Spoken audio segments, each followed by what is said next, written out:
I'm Dembo from Zerofootprint, based here in Toronto. The world we live in, is one that's at odds with the problem that we face. So in our world, every building is dumb. You don't know what it does, how much carbon it produces.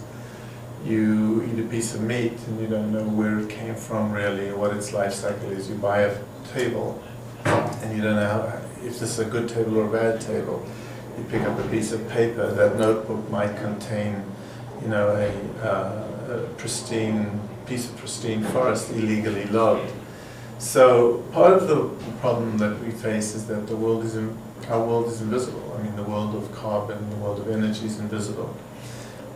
Just to make it an analogy, if that was water and it was gushing, you know it was a lot, and if it was dripping, you know it was a little. But you look at it like you can't tell whether it's a lot or a little.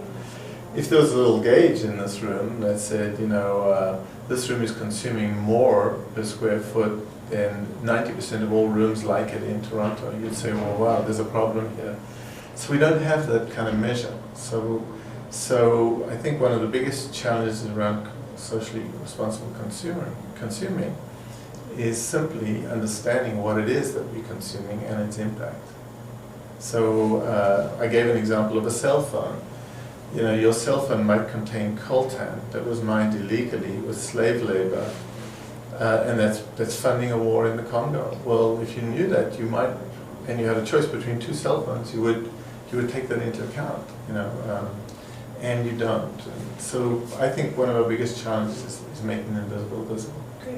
And the economic crisis. Yeah.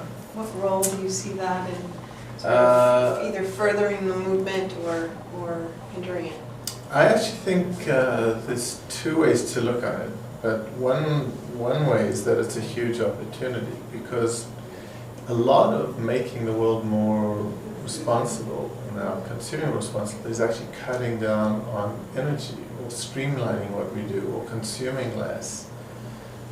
So for example, if we knew how much energy this building was using and we actually took that into account and we actually ran it with less of a footprint, then we'd save money.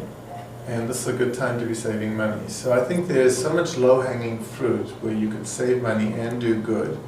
It's a real opportunity is to focus on those areas where you both save money and do good.